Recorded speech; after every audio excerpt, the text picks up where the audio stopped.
Hey everyone, welcome to another discussion, another conversation with the very, very famous, the very, very beloved Collin Wolf. If you are in the medical affairs world, or you're trying to figure out how do you actually get patients to think about your product, what are they thinking about? You get to hear about conversations from the perspective of the specialty pharmacy itself. So this is going to be a really fun conversation. Our guest today is the president and digital strategy lead for CassianRx, Collin Wolf. He's been a guest on the he's interviewed with us multiple times before. He's always a crowd favorite, so I'm excited to have him on. Just to clarify, just to get the disclaimers out there, neither of us are giving any legal advice. Neither of us are giving any regulatory advice or political advice. So this is just educational. It should be hopefully kind of interesting. If you like what you hear, we'd love to have you leave a comment, subscribe, share, ask questions. You can find me on Twitter at DarshanTalks. Go to my website at DarshanTalks.com, or you can actually find Collin at CassianRx, and you can see that on the screen as well. You can also reach him on via his email, collin.wolf@CassianRx.com. Additionally, he will be attending the Assembly conference, so if you want to meet him, feel free to check him out. And this should be a really fun conversation. So good to have you on again, Collin. How are you? Excellent. How are you, Darshan? Good. I mean, you're excellent because you're not even in the Northeast like the rest of us. You're in Florida. You're enjoying the gorgeous weather. The only thing that makes it okay is the fact that you're stuck inside working. Yeah, the secret's out. So currently in Florida, I'm going back to Philadelphia this evening. I did see that I missed a approximately 72-degree day, which I find unbelievable. But I think now that I'm returning, we'll be headed down towards the 50s. And like you said, definitely no legal advice. I think last time we had some cooking advice. I don't have any more cooking advice this time. But certainly excited to talk about specialty pharmacy. I do think it's kind of interesting. You tried to do a Philadelphia accent. And have you seen Mayor of Easttown? No. Okay, so I haven't seen the show either, but I just saw the SNL spoof of it, and she kept talking about "Don't murder my dirter." And they had a whole thing about it. So apparently, there's a very clear Delaware County accent that comes out as well. So I think you just need to get your Philly accents right. You got to be specific. It's water, exactly. Some waters. Yeah. So let's talk a little bit about the. We've sort of followed the progress of your company through few different iterations, and right now we're actually talking about you creating a completely automated onboarding system. So before we get there, why don't you tell us a little bit about who you are, what you do, what you guys are doing, and how does CassianRx help with why is onboarding important for you guys? Yeah. So to start from the top, my name is Collin Wolf. I'm a pharmacist. We started CassianRx approximately 5 years ago with the goal and intention of improving specialty pharmacy data collection for not only specialty pharmacies, but pharmaceutical manufacturers. And the types of data that we're collecting differ slightly between both of them, but if you're building an infrastructure and a framework between specialty and pharmacies and manufacturers, that goes a long way, right? And so the first thing that we do, I'll turn my volume down a little bit. You're fine, actually. Yeah. The first thing is thinking about operational efficiency. So if there's a challenge with scaling a pharmacy operation, then the first thing that you do is think about, okay, there's X thousand clinical assessments we're going to call patients with. There's X thousand, patient documents we have to onboard. What can be done in a way that a patient enjoys that helps the business? That's the operational side. And then the other side is the improved data collection side that actually helps you do better with patient care by leveraging technology where previously it'd be totally impossible to collect this level of data with this level of granularity for specialty pharmacies and manufacturers. So, there's so many questions that pop out of that. So let's start with the first one. Why are there several thousand documents that need to be onboarded? It sounds like that should be maybe a document, maybe 5 questions. What are you asking that requires so many questions?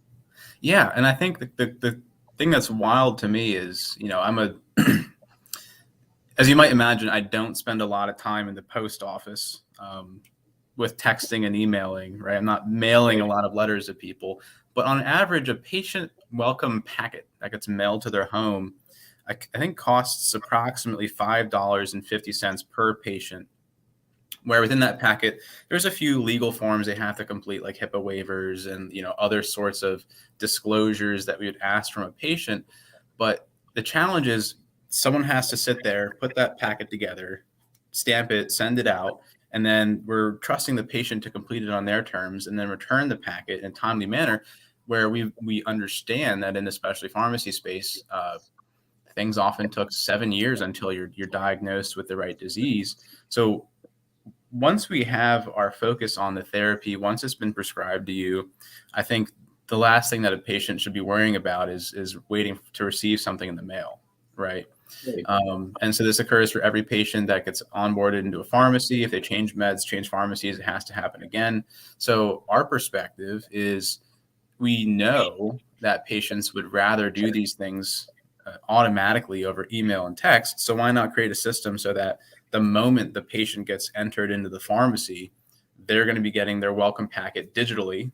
So we've created a system that allows the specialty pharmacy client to house all their documents. And, is this boring? Yes. But is it tremendously exciting from a patient perspective? I think also yes. So the patient think it's boring. Why do you think it's boring? Oh, it's like staple stuff. But anyways, so the patient can then sign with their finger and then this off. And the thing is, Here's my question. Yeah. I'm very confused about what you're really talking about is e-signatures. Like, we've had e-signatures for 20 years. Why is this so revolutionary in the pharmacy industry? Well, yeah, and I think the hardest part so far has been creating a system that allows specialty pharmacies to, like, the moment the patient gets on, they don't have to do anything anymore. The patient automatically receives these documents. It's specific to them. It's white labeled to the pharmacy. They're the latest documents, and then the patient can instantly send them back. Previously, you would have to have someone, even if it's done virtually, attach the files, right? And then wait in a certain inbox somewhere for them to be completed. Whereas now, I think what we're doing is the moment the patient completes those things, it's already filed, it's already done, it's already completed. And then the prescription moves to the next piece in the queue, which is, sometimes it's a welcome assessment, sometimes it's that first fill authorization, whatever you want to have it. So I think the perspective here is using this new digital technology where everything was done on a one-off fashion. It costs $5.50 per packet, and just eliminate all the manual labor out of the whole process, which is, I think, exciting. Yeah. I think it's exciting, to be honest. I think it's necessary. I mean, I must be very easily enthralled if I happen to think this is really exciting, but I do happen to think it's exciting. Well, several things pop up for me. So here's my first question. When I think specialty pharmacy, I think of these really niche pharmacies, depending on whatever you want to do, who are filling, like, I worked in Rite Aid for like 10 years, no, more than that.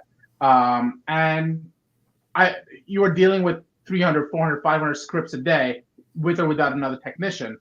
And I always heard about these magical specialty pharmacies where you have maybe 50 prescriptions for the full day. And you're going, that must be the life. And what you're telling me is they're overwhelmed. I mean, you have to realize from my perspective as a regular pharmacist, I'm going, you can't be overwhelmed. You're doing 1/5 of the work I'm doing, if not 1/10 of the work I'm doing. Right. But what you're pointing out is that you're dealing with paperwork that you didn't have to deal with as a regular pharmacist. So who is your buyer? Is it like the CVSs of the world? Or as a specialty pharmacy? Because when I think of pharmacists, I think people are not, pharmacists tend to be, for me at least, notoriously cheap.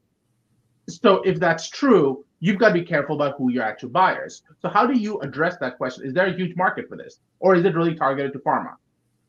Yeah, so in the specialty pharmacy realm, you're actually raising a really good point. So I'll hold on to the pharmacists being cheap thing. As a pharmacist myself, I was looking at a new cost of membership. But So there's actually been a pretty interesting thing that we've been finding, and this is across the board. And I think I haven't heard, and I would love to hear from a pharmacy that believes that they have delivered A, digital engagement that their patients want, and then B, the ability to scale specialty pharmacy care through digital infrastructure. And I've talked to dozens of pharmacies in the Northeast. I've talked to hundreds of pharmacies in the Midwest. I've talked to hundreds of pharmacies in the West Coast. And 100% of the pharmacy directors say, I'm boxed in by my current pharmacy management software. My patients are asking for digital engagement, and there's really no way for us to do this in a scalable way. And the key there is scalable, right? Because essentially you get in this rhythm where for every new 1,000 patients you have to onboard, you have to then hire X amount of people in the same functional relationship for those new folks. And I think what a lot of these businesses are looking for is a way for that to start breaking away, where you get efficiency with more patients that you're bringing on in the pharmacy. And the key, I believe, is allowing tools that patients are asking for to handle a lot of the work in a way that patients want, which is on their own terms and on their own schedule, and then saving care for escalated activities and saving it for activities that require the actual cognition of a pharmacist to address those problems, as opposed to checking boxes and stamping papers, right? So in terms of that, there absolutely is a market for the specialty pharmacy industry.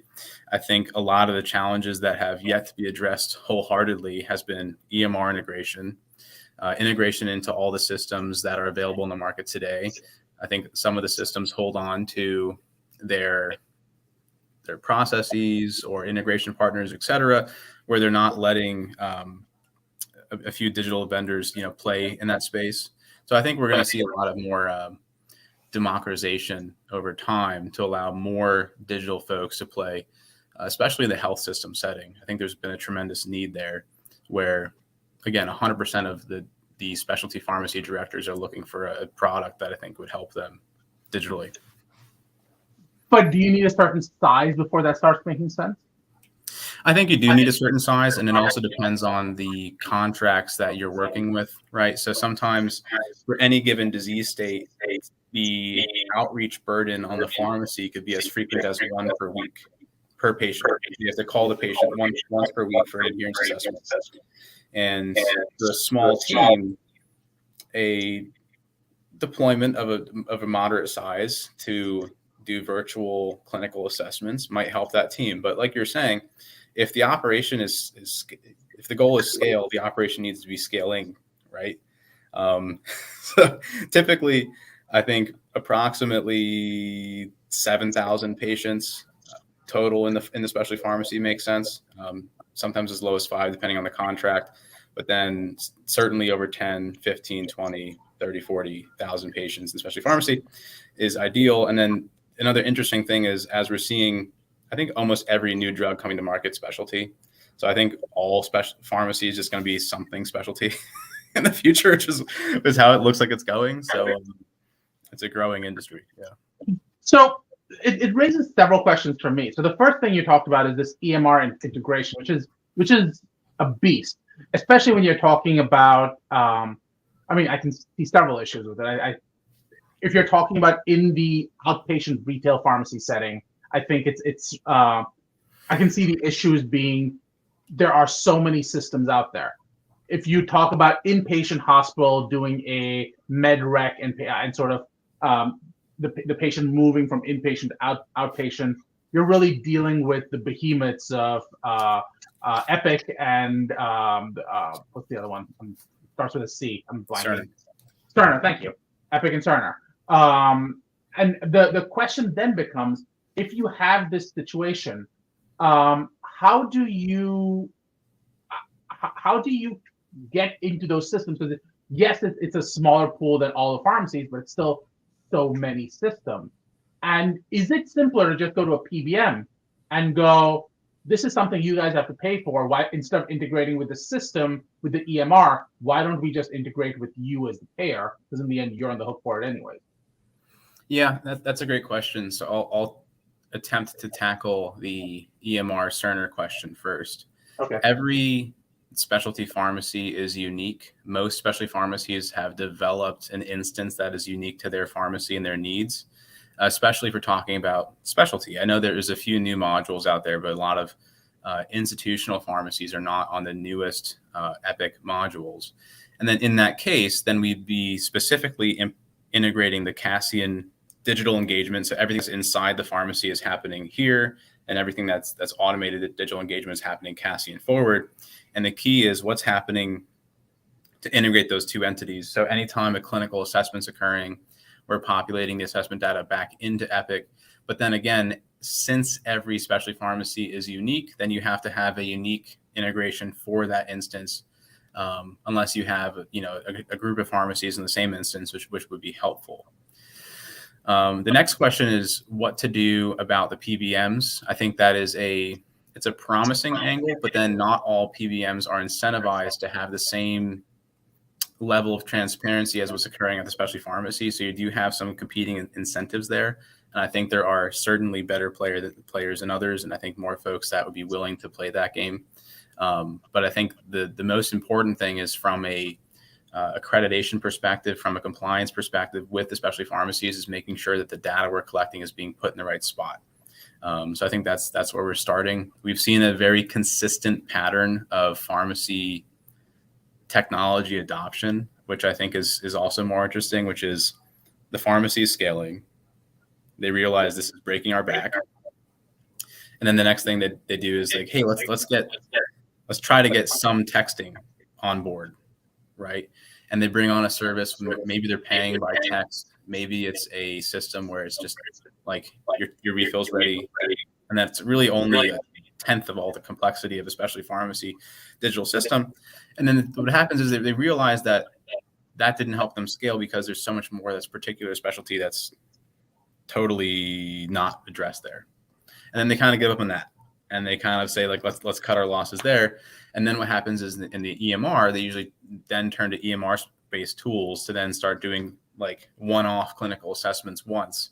And the patients respond well. And they're like, well, geez, I wish if I could do something that would allow me to just automate all of this. So any Humira patient gets these, any, MS patient gets those. That would be great. And then I think that's where most institutional pharmacies are right now, is having gone through that quick cycle.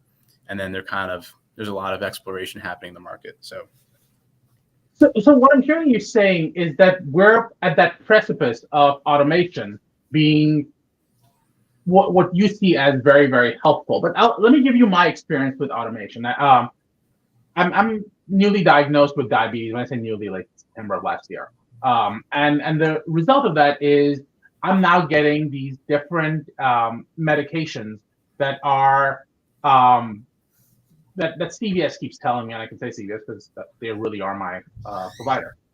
But the CVS keeps telling me that I'm due for, which is great. For most of them, they're actually 100% correct. On the other hand, I'm incredibly non-compliant with my blood sugar. I really should be checking it 4 times a day, and let's be honest, no one's checking it 4 times a day. Right. But I still keep getting reminded as if I should be because that's what my SIG says. What you're telling me is that you can automate it so that the pharmacy can remind me as appropriate. Do you actually have control so that the patient can say, I only want to be reminded of this when I tell you the other medications keep them coming exactly the way you were? Right. And that's when it gets down to the per patient personalization. Right. Because so actually, I think the funny thing is in our last conversation, I read reviews of a pharmacy of like their digital products, and they were poor. And then between that conversation and this conversation, I think someone signed me up to receive digital notifications from said pharmacy. So okay. Maybe it was a little something, but anyway, so I was getting phone calls. So someone put my name as the wrong name, not even me. I'm the wrong patient. Right. I had no way to opt out for days, exactly. For weeks and weeks and weeks. And I was getting these phone calls that my prescription was going to be sent back. I don't have any prescriptions. So right. Great. Right. But then unfortunately someone in the world has a prescription and I'm getting the phone calls for it, et cetera. Yeah. So what that means is we need a way for a patient. So I think a lot of these things, and where this is like the early, I think great word, precipice of the cycle, is things that just annoy the patient and say, do this, do this, do this, and there's no way for the patient to interact back with the system. Right. And so with what we're thinking, what we do is when the patient gets onboarded, there's the welcome assessment. So we learn exactly what their attitudes are towards their medications, towards the pharmacy, towards adherence, towards engagements, towards all the programs that we're offering. And then in part of the refill module, instead of just saying, Darshan, you're bad, pick up your meds. Yeah. Y/N. Yeah. Y. Yeah, exactly. And it says like, okay, come here tomorrow. Right. You can actually go through a process that's specific to the specialty pharmacy. So there's no lapse of data. We're not going to over remind you. It's just what meds are you going to be refilling? Like these ones, what days do you want them on these days? Great, they'll be in your house in 3 days. Here's a little Domino's loading bar when they're going to arrive. Hands off, right? It's very interactive instead of just poking. Poking you, yeah, exactly. Is there any data to suggest how patients respond to excessive poking? I do. So the closest proxy I have for the poking is I think the longest assessment you can have is approximately 10 questions. And that's in one experience before people get exhausted and they drop off. But I know there's financial incentive to poke people as much as possible until they're physically about to break. Right. And when you're thinking about airline systems that have you select your tickets and your seat and like all the little ads, and then all the things you can offload to a person without making them quit out of frustration. In many systems, that is where the enterprise or the corporation would like to be. But Frank, of course, that's a financial decision held by many institutions, but we don't want to push patients until they break, obviously. Right. We want to give them the opportunity to actually interact and tell them what works for them, because as a pharmacy, we know breaking patients isn't helpful or healthy. Right, exactly. That's not, we're hoping patients get better. That's the entire point of this whole thing. Right. So I don't have data to say what happens if you break someone. And how negatively that impacts outcomes. But what I can say is from what we've seen in the tactics that we've deployed, we're seeing approximately 77% of patients engage with the Cassian system, which is super helpful, especially if you're looking at apps as your next of kin, which has approximately 10% engagement. So in terms of a system that can engage patients in a way that they're looking for, I think we're on the money with the tactics that we deploy. So let me ask you a different version of this question. We've been talking about specialty pharmacies, and we're talking about people who have, like you said, 7,000 patients. You also mentioned a few and that's when it starts making sense to use something like a Cassian system. You also spoke a little bit about how you're going to develop niches.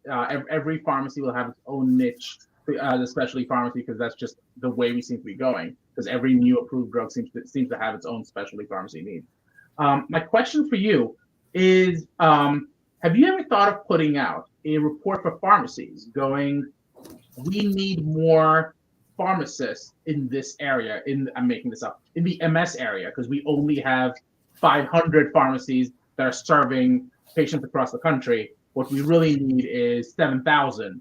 So putting out something like we need more pharmacies here would help pharmacists come up and go, I can open up a pharmacy, address these medication deserts that people are referring to. There's just no data out there, but you have the data. So is that conversation happening at all? Yeah, and I think the closest we've gotten to that conversation is, I think, specific to the past 2 years and I don't want to call it the labor crisis, but maybe a shortage, where the ability for pharmacies that are established to grow are challenged.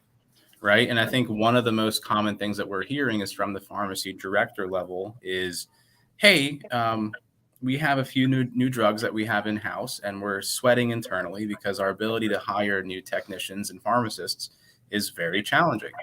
And I think we're increasing our adoption of digital services because of that angle. And I think I don't quite have a transparency into the overall national need by disease state, but I think from an institutional perspective, the ability for these operations to scale themselves is challenged. And then particularly likely when you have contracts that are layering on top of that have supplemental data collection needs, which is kind of where you have to be operating anyways if you would like to have better performance. I think one of the things that we're working on directly is in a given niche market, the amount of clinical knowledge that has been collected and gathered for those pharmacies in those disease states, we need to be modifying the digital system so that it's capturing that niche understanding of those disease states.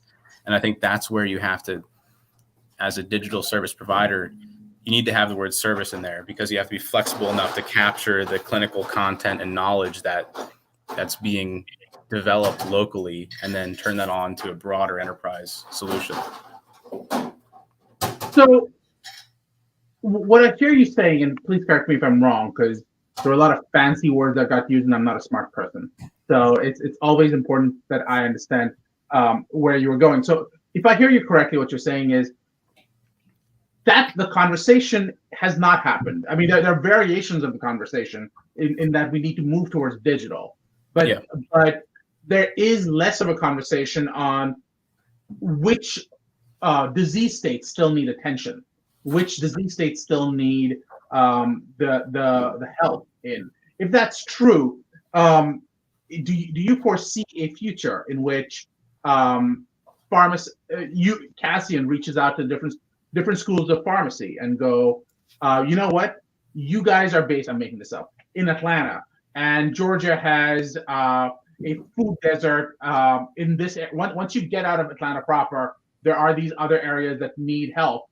Have you considered talking to your students to open up those pharmacies, because we have the ability to know that there are patients there who are being underserved, and that's just not a conversation. I would love to have someone who has the data, because it solves your problem of patients needing what they need and not having to travel 2 hours to get it. It solves the pharmacist problem going, I can open up a pharmacy, but then what do I do? Am I like every other pharmacist out there? And you're providing an answer, and you happen to know why you're providing that answer. Is there a transparency thing? For example, I'm making this up, but do PBMs, for example, say you cannot share this data? Do manufacturers say we don't want you sharing this data because it's confidential for any reason? Or is this just more of a no one's gotten to it yet? Yeah. So I think what I would say is I believe that I don't want to say too far away, but there's definitely a few things that need to happen before we get to that level of granularity, right? Okay. So like I think what has to happen is the first thing is,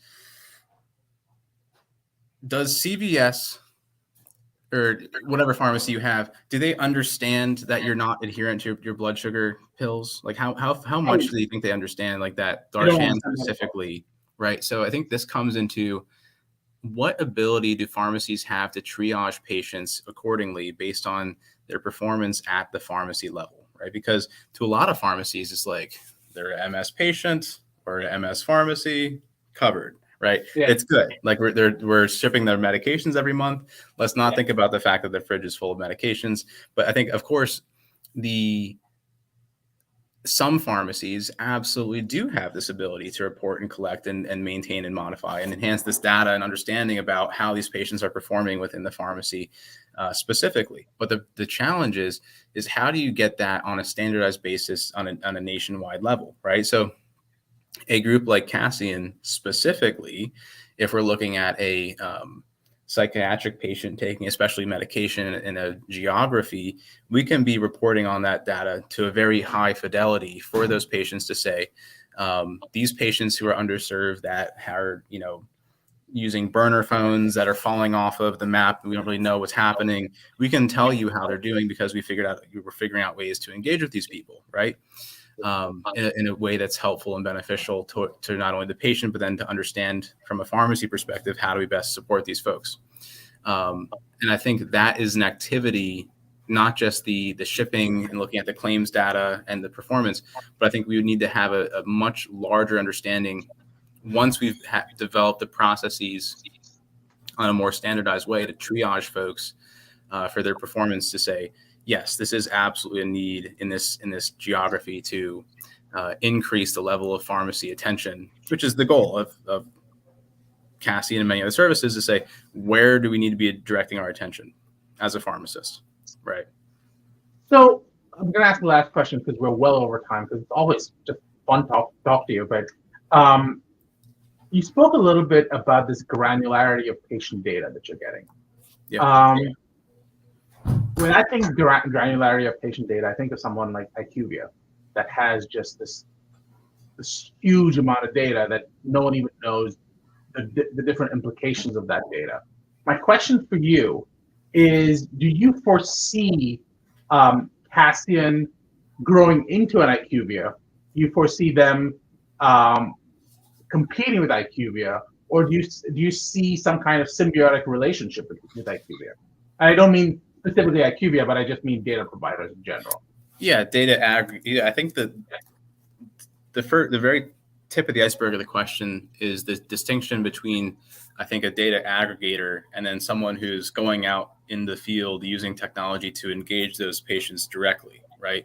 From an aggregation perspective, the idea always has been, let's use a bunch of proxy measures such as socioeconomic status from your credit score, and let's use like some component of an abstracted piece of your Facebook profile to predict exactly what you're going to be doing at any given moment, and let's feed that back to pharmaceutical corporations, and then hopefully you can derive an insight as to how many prescriptions will be filling in 2024 if we were to diagnose you with disease X because you're showing up to the provider now and you need X test, right? That's kind of the circle. Yeah. And I think with people like Cassian, the symbiotic relationship is now that we have an IQVIA and we have a prediction, let's put it to the test. Let's engage that person directly when they're on said therapy and try to validate some of these items in a way where previously we wouldn't be able to, because it's expensive, because we have to call them, right? So I think we've been driven to use proxy pieces of data because it's more, for some wild reason, we've developed a world where it's more easy to get every other piece of data without talking to you than it is to talk to you, right? So I think where Cassian comes in is just bridging that little gap of what is the actual person telling us behind the counter. So, I mean, we can keep going, but we're well over time. So let me ask you a few questions just to get us going. How can people reach you? Is there a question like that? Yeah, so you can always reach me at collin.wolf@CassianRx.com. Our website is CassianRx, and most importantly, in the very beginning of May, we'll be at Assembia. We are exhibiting, so we have a booth there, probably with some cool handouts for everyone to have. So I look forward to seeing you. So just to be clear, and we've heard the cool handouts. What do you consider cool? Because not counting pens, are we? Where are we in the cool world?